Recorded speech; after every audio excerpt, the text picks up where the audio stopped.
The number one thing to do is to find out the personal goals of the partner owner. I genuinely feel like he gives a shit about our business.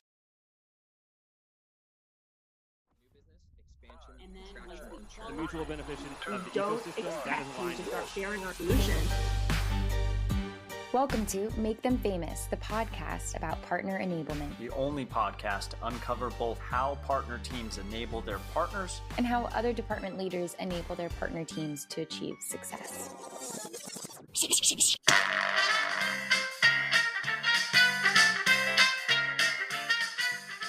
Welcome back to another episode of Make Them Famous and another version of our dating show where we bring a partner manager and their top agency to a call to make sure that we understand what is happening in their relationship. What makes it work? What makes it a true partnership? This is a special one because we have Steve Vaughan, channel manager at HubSpot, one of the most successful partner programs in history, SaaS partner programs, and Richard Wood, CEO of Six Flow, a top-tier B2B digital growth agency and HubSpot Elite partner.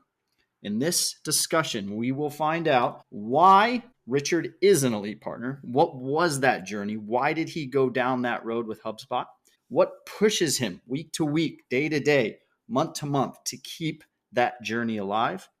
How Steve shows empathy and understanding for Richard's agency. What exactly he talks to Richard about from the very first couple of calls to today. We talk about what about Steve makes him a top CAM, channel account manager at HubSpot. We talk about how Steve recognizes potential in small agencies. Richard was on his own when he came into HubSpot's program. Now he's one of the top producers.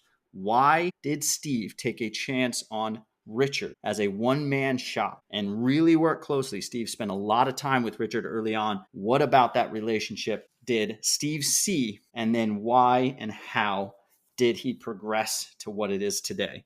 And finally, we hear Richard's answers to why HubSpot's program is the best partner program in his opinion. But before we get into all of that, we have to hear from the amazing sponsors that make this show possible.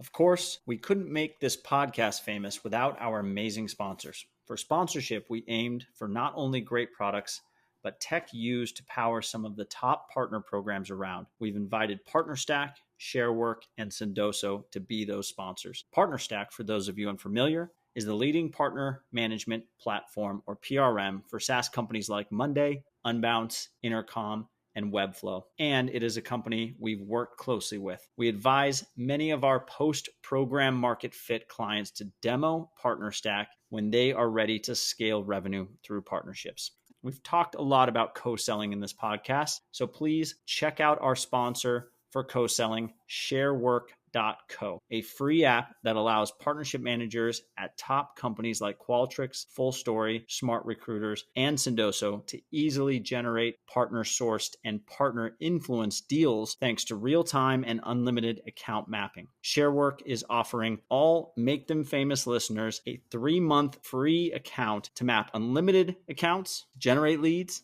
and attribute revenue to partnership managers' efforts. Use the link below to sign up for that offer. Finally, the top sales and partnerships teams around know of our third partner, Sendoso, the leading sending platform. Sendoso is the most effective way for revenue-generating teams to stand out with new ways to engage at strategic points throughout their customer journey. By connecting digital and physical strategies, companies can engage, acquire, and retain customers easier than ever before. Founded in 2016, Sendoso is trusted by over 500 companies and has a vast global footprint with presence in North America, Europe, and Asia Pacific. Learn more at sendoso.com. So thanks again to our amazing sponsors. Now let's get back into the episode.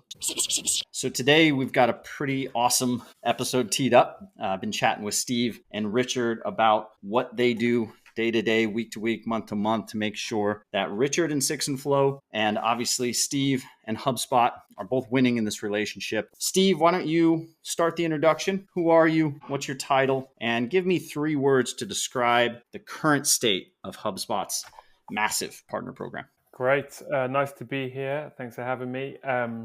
So yeah, my name's Steve Vaughan. I'm a channel account manager at HubSpot. I have been for over 7 years now. So I was one of the first hires in the Dublin office in Ireland when HubSpot started to expand outside of Boston and set up their EMEA headquarters in Dublin. I was one of the earlier hires there. So I've been there a long time, and I brought Six Flow on as a partner a year later when Rich was just a one-man band.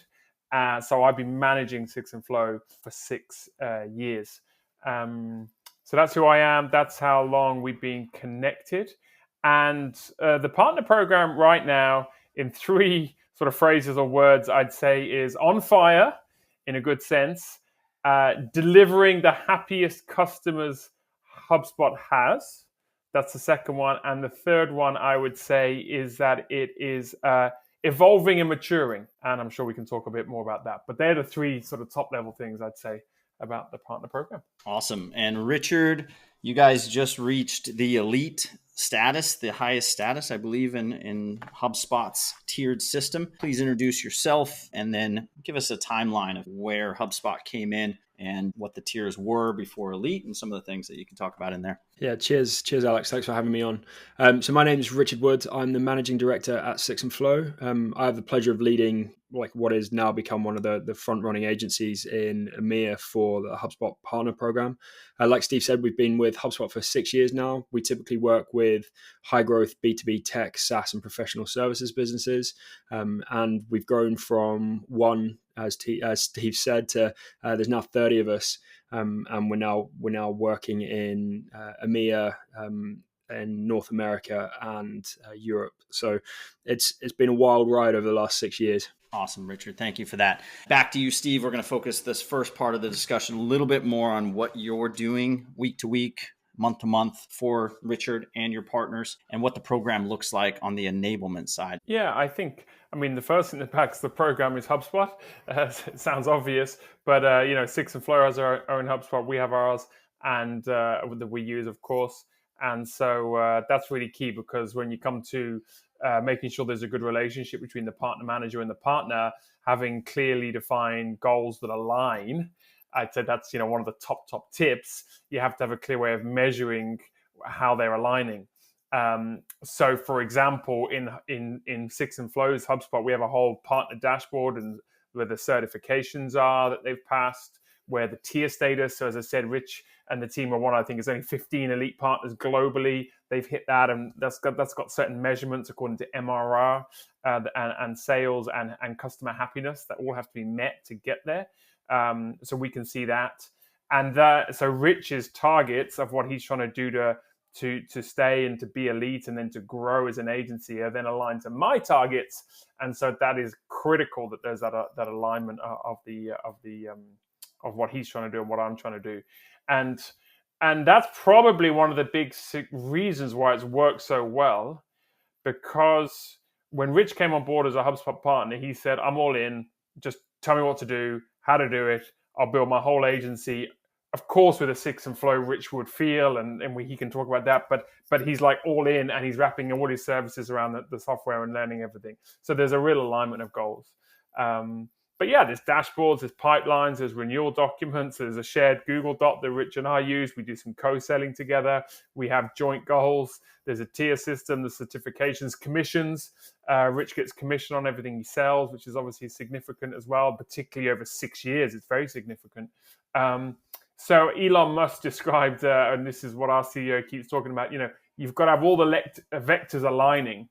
And so that's why it's a good partner program, because what Rich is trying to do, what I'm trying to do, what HubSpot's trying to do is basically all aligning, and we're one team. And so there may be some stuff Rich wants to jump in on, but that'd be sort of an overview to how the program works at a high level. Yeah, and I think, Rich, the biggest question there is what made you want to go down the road, and what kept pushing you down the road? I'm sure early on in this relationship, it was more of a give than a get, but now obviously it's been super successful. Your agency's growing very fast. But what made you set out to become an elite partner, and what keeps you kind of progressing in the program week to week? Being totally honest, to begin with, it started out like we always were on the give side from HubSpot. So like we were given stuff from day dot, like they empowered us into the process. So the funny story is Steve, when I was at a previous agency, Steve was pitching us for about 6 months and we basically kept blanking him.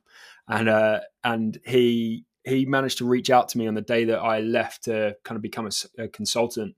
And I was only ever going to kind of deliver services as on a consultant basis, tell people what to do. And then it kind of slowly bled into, or very quickly actually, bled into delivering those services.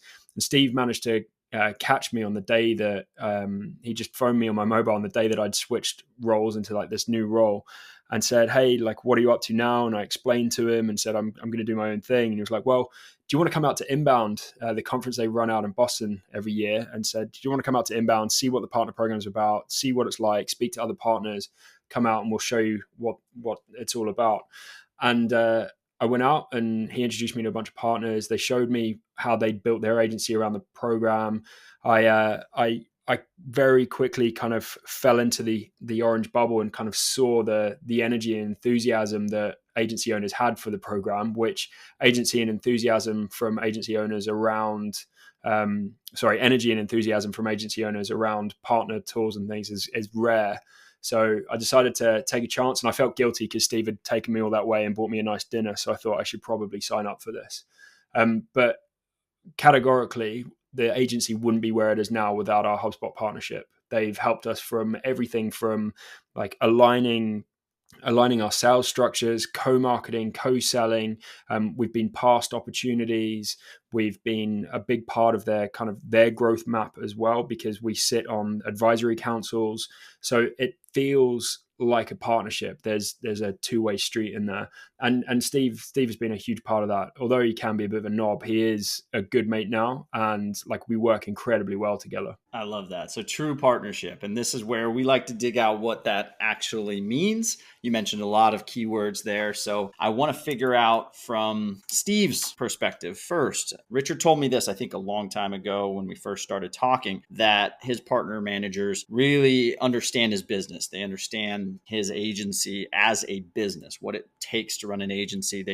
They give that perception of true empathy, and they talk to him about his business. I believe he was talking about you. So let's talk about that real quick, Steve. What does it take as a channel account manager to really understand and show that you have that understanding in that agency business? Does it take a lot of experience? Does it take a lot of questions? What do you do with a new agency to show that empathy and show that you really do understand? Before coming into HubSpot. So I didn't come from the marketing world or the agency world. It wasn't something I knew at all. I just want to say off the record, I'm like completely agreeing with Rich that he's a knob too, but we're kind of friends and we work well. Just said that's equal, you know, because I feel like this conversation would be completely unfair if he got to say that and I didn't.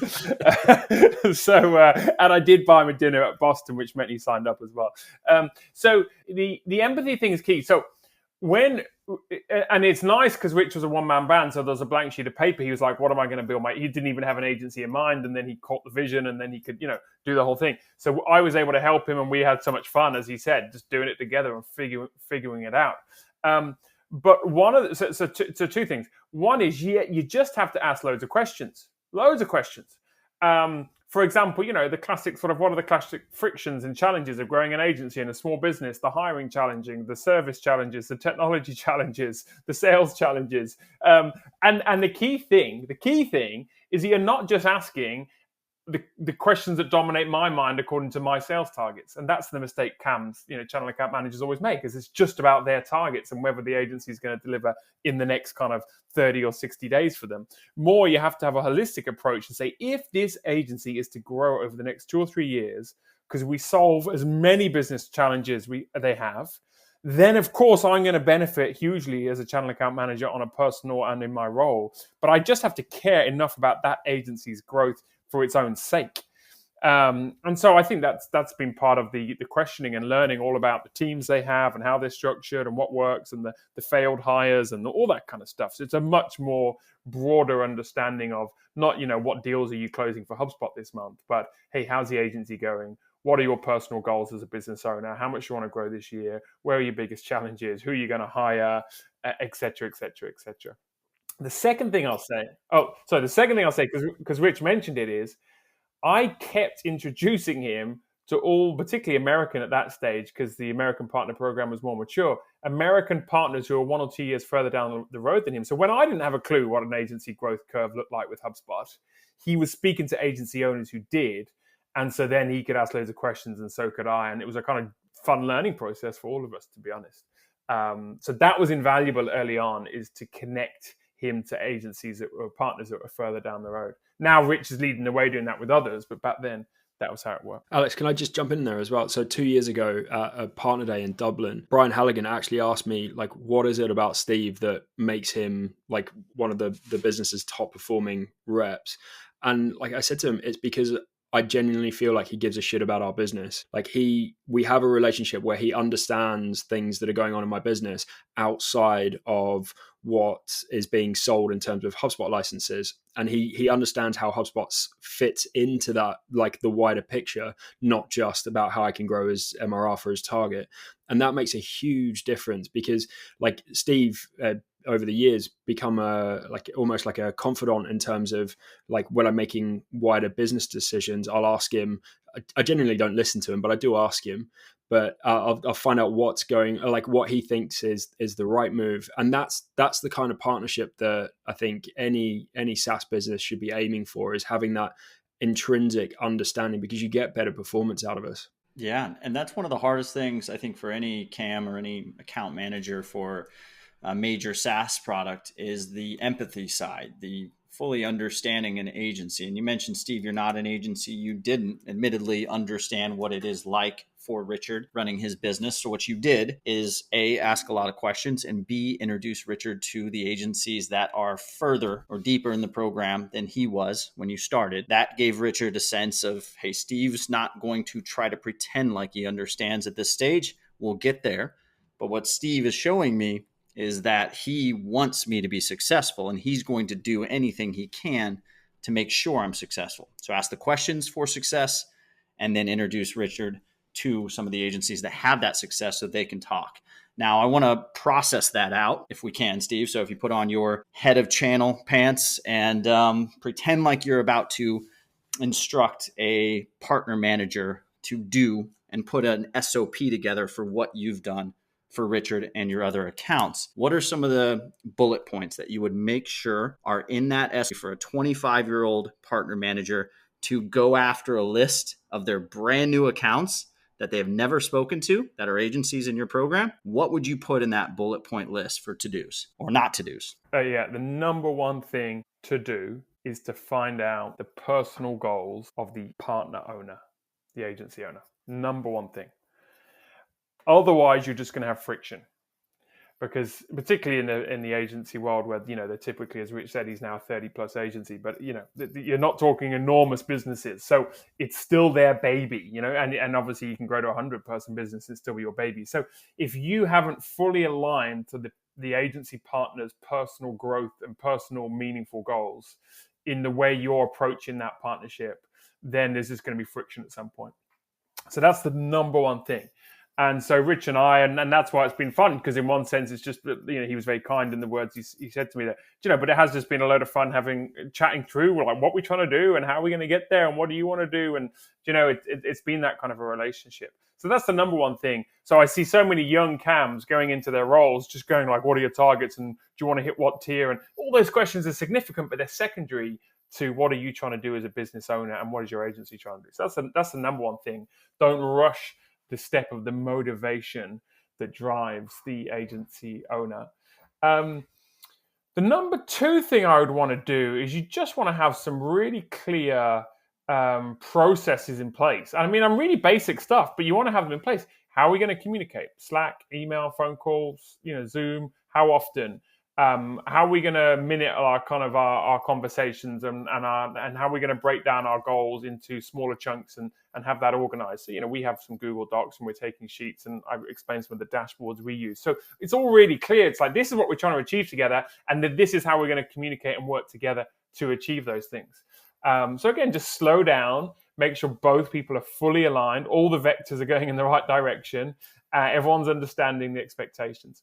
Third thing, You have to. So you said at the start, Alex, you made an assumption that at the beginning it was more give than get, for which, and he was kind to correct that. It can never be that. If you really want to succeed as a company, it can never. You've always got to be, I'm giving value before I extract value. I'm a trusted advisor here. I'm the one suggesting the way forward. I'm the one bringing the questions. I'm the one passing some leads. So of course it does end up as a partnership, as Rich said, but there's never this sort of lazy cam approach to, I'm just going to sit back and hope they work for me. You've got to stay ahead of them, or at least be thinking for them, so that you're always adding value. And if, like in Rich's case, you're a small business owner, it's pretty intense in there, particularly when you're like 1 to 5, 5 to 10, 10 to 50. It's intense, and you're all hands on. So to have someone outside of the business who can just ask some questions, have a bit of fun, go for a meal, think big picture, set some goals. They often don't have those kind of structures. Rich has now got more people feeding into the business, but early on he didn't. So that's it. Then the fourth piece I'd say is this. If you can create a scenario of what I did was called small group coaching, where you can get a load of your partners together to learn together, 3 or 4 things happen. One, you save a ton of time as a CAM, because instead of like teaching, step 1 of our sales process or the latest feature of our whatever tool or whatever, how to build an agency around a retainer model and all the stuff we taught Six and Flow. If you can do that with 10 other agencies on the call, you just save hours of time. So you as a CAM. 2, they learn from one another. And to your point earlier, Alex, well, I don't have agency knowledge. They're sharing that between them and going, oh, that would help here. And have you encountered this? And there's just that mutual learning. 3, there's some beautiful, friendly competition that kicks off, and people like Rich don't want to lose. So he's suddenly going, I want to be the best in that group. Perfect. Good for him, because he's got a clear, something to go and achieve. Good for me, because he's going to work hard. So the small group coaching, where you can, instead of doing loads and loads of one-to-one, do one-to-many, but make it valuable for the many, not just for you for time. That's one of the benefits, but they're benefiting together. I love it. That was a great list. And I'd like to quickly remind all of the listeners, we have communities to support you in the growth of your partner programs, or finding, vetting, and going to market with partners if you're an agency. For the tech partner teams, if you head to collective.partnerprograms.io, you can find the Partner Programs Collective, where there are agency-led roundtables, trainings, events, everything that you would need in order to learn how to grow with agency partners. If you're an agency, head to community.partnerprograms.io. That's where you'll find more agency-led roundtables, the partner tracks that you need to succeed, and of course, the support from everyone here at Partner Programs. Anyways, I'll let you get back to the episode. We talk about this analogy of give, take, jab, right hook from Gary Vee, if you ever follow that crazy guy. But it's important that partner managers do understand this. And I think to the detriment of some of the bigger programs out there, they have that ego.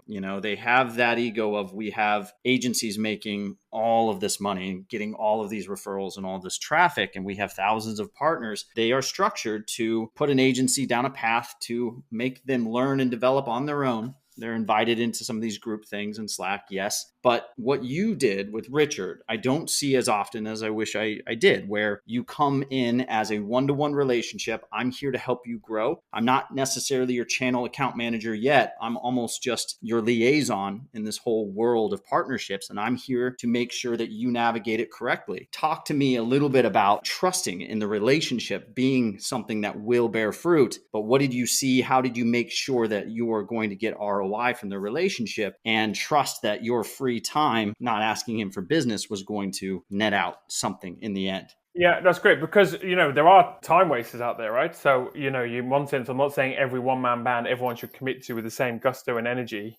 You do, of course, it's in a sense sales at some point when you go, listen, this isn't working. But you said, I can't remember how you phrased it, but you can see the potential and you have good reasons for seeing that potential. So you're going to stick it out. A few things on that one is, have they done it before? So Rich had actually been an MD of, I can't remember, 10, 15 person agency before. So like he kind of knows this game and has grown a team and managed a team. So he's not like he's not wet behind the ears for the agency world. So that was one thing that was key. Two, he's like so aggressive, goal-minded, even though he's a kind of, you gentle, lovely kind of guy. He's like really keen to be successful. So you can tell that, can't you? It doesn't matter if you're playing sport, if you're in business, you can tell the people that are just going to go and get it. And again, it comes down to when you ask them about their personal goals. They're big enough and serious enough and driven enough and all the rest. So the first one is, have they done it before? The second one is, what is their sort of personal sort of goals and ambitions, and are they serious enough? But here's the third one I'd say is, can they sell? Not are they going to sell tomorrow, but can they sell? Do they have the ability to? And if they do, the deals typically do start coming in sooner rather than later.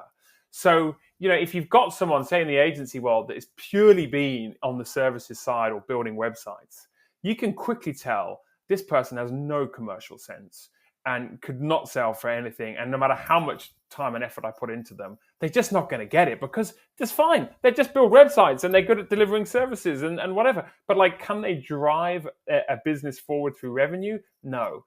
And so when I met Rich, got the experience, got huge personal goals and ambitions and drive, and you might need a little bit of coaching, but this guy's going to know how to sell. Once you got those three, stick with them. Of course they'll come good for you. So that requires a bit of discernment. It's a bit like an interview, probably when you're hiring someone for a job, you're kind of going, they're not going to do the job tomorrow, but could they do it in 3 to 6 months?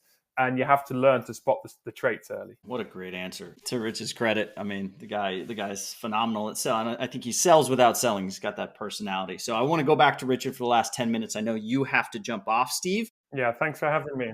Very good. I'll see you on LinkedIn. And Richard, I want to hear your thoughts on all this. I mean, I think the biggest thing, if we're talking now towards partner managers, is to give them your recommendations, your advice from what Steve mentioned about looking at the relationship when you were a small agency, seeing the potential there, and then cultivating the relationship. Talk me through just that story, if you can, one more time, and then hit on some of the things that Steve does that you absolutely love. Some of the specific things, like how he orchestrates a partner webinar, if that makes sense, or how he approaches end of month stuff, how you guys talk about referrals. All of that is super compelling. If you can talk to me about that. First proper partnership.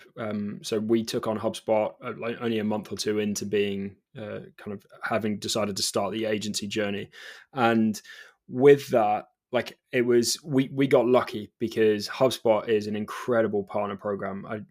I'm hard pressed to think of anybody who is doing it better, and how they're doing it better is because it's the enablement side that wraps around the partnership. So everything from how you market your services, how you price them. So alongside Steve, who is our channel account manager, he helps with the selling side.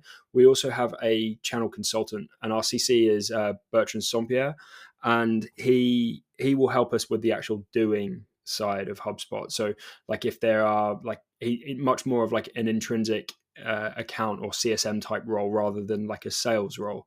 And between the two of them, we're empowered through content, training, introductions to other agencies. I've been introduced to countless other agencies, both at the beginning and still now, where if they are working in another region that we want to break into, they're doing a service somewhere else where we want to do that service better, or we're thinking about partnerships or all those kind of things, they will start to enable that on the inside. So they'll make introductions, they'll give you access to those people, and that's great.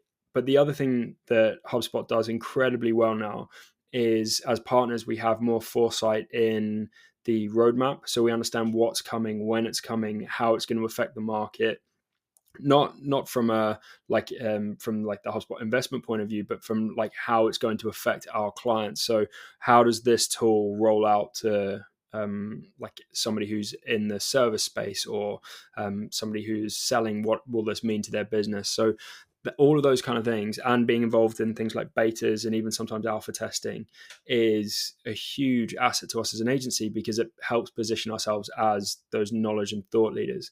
What Steve has always done really well is that communication piece.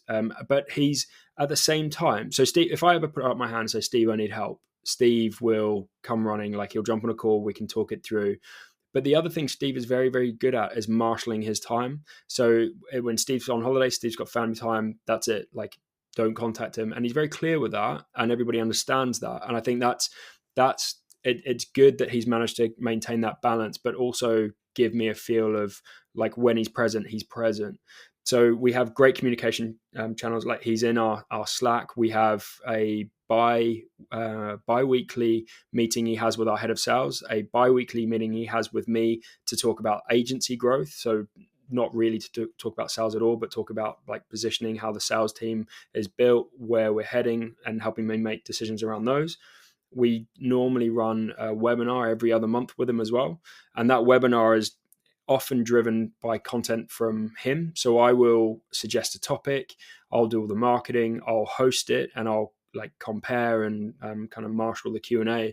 But the actual delivery of content is from Steve, and I will chime in with like the partner's perspective on it. So he'll talk about, let's say he's talking about the evolution of CRM as the last one we did. So we're talking about HubSpot starting to take on the enterprise space and how it is a much better tool than the kind of the Frankenstein's monster you often get up if you've kind of focused in on Salesforce to begin with. And as part of that, he was going through the ins and outs of HubSpot and the development. And then I was talking about how that reflects within the agency. So we had this kind of joint angled content where people had the understanding of what it could do, but also like the real context of what happens when it has been implemented. And that's powerful. The other thing you'll do is help with co-selling. Co-selling, when you end up with two parties in a sales process, both selling to the same end, is the ideal outcome is one or both parties becomes that kind of trusted advisor. And that trusted advisor is quite often like it. So if we approach a client or a prospect and we start introducing them into HubSpot, and we'll be talking about other services, and then we introduce them to HubSpot, but because we're introducing them to HubSpot, it will come via Steve, who's our channel account manager, because the leads obviously registered through to him via us. We can then position ourselves as the trusted advisor bringing in the tech, or vice versa. If Steve is bringing us an opportunity, he can then recommend in a great partner that he works. So having that ability to kind of back up each other's stories within the process is incredibly powerful. That's a lot. So this is good. I mean, I think what I learned is really what the mindset should be and how you qualify those new partners to the program when you were early on. So back when you were, I think, were you a one-man shop back then? No, just me at that point. And what were you doing? What was the career stage at that point? Were you pivoting? Were you an agency? What was the? No, so I was the head of an agency for another agency here in Manchester, and I decided that that agency wasn't really for me anymore. So I stepped out of that. It was the same time that my daughter, my first child, was due. So I decided to quit my job in the same week and become a consultant. And that at that point, I was just going to consult people on demand gen. So like at that point, I was doing a lot of like funnels, like landing page, PPC, landing page, funnel, that kind of stuff. And then when the opportunity came on to bring on HubSpot, I had a client that I was working with at the time. And I was like, look, I'm going to take this on. I think this would be a great thing for you to take on as well, because here's what we could do with it. I remember sending the email because I was sat in a session at HubSpot saying, I'm going to take this on if you take this on at the same time, and I'll learn in your platform, and we'll get it all up and running. And they were like, yeah, okay, let's take a gamble on it. And the results we got from it were like phenomenal, like almost overnight. Like we could see the impact by bringing in these pieces of automation, like simple stuff now, but at the time it was massively changing the way that they worked. And from there, I then had a working model, a working case study for me to be able to then sell that into other clients. And that was the basis of our growth, actually, because we then started to use that case study internally at HubSpot because people could see what we were able to do in a very short space of time. And that became some of the leverage that we started using internally at HubSpot as well. Yeah. And I think we can end on this. Outside of HubSpot, you've got a lot of other partnerships. Talk to me real quickly about how building services on top of your tech solutions, how much that means for A, choosing a partner, and B, becoming that HubSpot Six and Flow type of relationship, having that be a business. Talk to me about what you look at when a new tool approaches you, how you determine whether it's a partner fit, and how important it is to have that service on top of blank scenario work out. So we won't take on any tool unless we use it or have used it ourselves. We like to take on something, test it to the point that we break it so that we understand it, and then look at how we can stitch it into the overall marketing strategies. So when we are assessing new tools, that's our first port of call. I know it drives SaaS companies nuts when we ask them for demos or trial accounts, things like that. And that's not because we're trying to get freebies. It's because we want to push it to the point, the salespeople are there to sell us their products. Whereas we want to understand, I don't really want to talk to the salesperson. I want to talk to the tech people and other agencies that are using the product. So our first port of call will be to play with it. Then I'll seek out a couple of agencies that I know who are already using it, and then have those discussions. And then internally, we'll have a discussion that's quite often between me and our strategy director. We will actually look at how this slots into our wider tech stack mix, how it could change our campaigns. Do we think there's going to be an ROI? Does it add any extra value? And we've got, I think our own use of tech stack tools are you probably look at the list of things that we've paid for in the last year and it reads like a SaaS graveyard, because we do have a number of tools that we've trialed expecting them to have a bigger impact, and they've not been able to have the impact that we thought they were going to have. And that sometimes that's down to how we've tried to implement them, but often we've tried to implement them because we had an immediate need to fix something. And if that's not showing in the the tests and trials we're doing off the back of it, then it doesn't really work for us to then sell it into a client, because I don't believe in selling stuff that I don't believe can have an impact, because it diminishes the value of us as an agency and what we're selling in. So my advice to partners, people selling wanting to use Partner as a channel, is give agencies as much access to your tools as you can. Maybe it's free, maybe it's not. That's not for me to decide. But the more you can get agencies in and playing with the tech, the more you're going to sell it, because you're going to have more agencies who understand better how to use it. Great advice. That's something we follow in suit. Let your agencies play with the tool. Show them how to build a business off of integrating or implementing your solution. That's awesome, Richard. Thank you so much for the time. I learned a lot today, and always a pleasure chatting. I know you have to jump. So sixandflow spelled out.com, correct? Perfect. Cheers, Alex. Enjoyed it, and I'll see you soon. Bye-bye.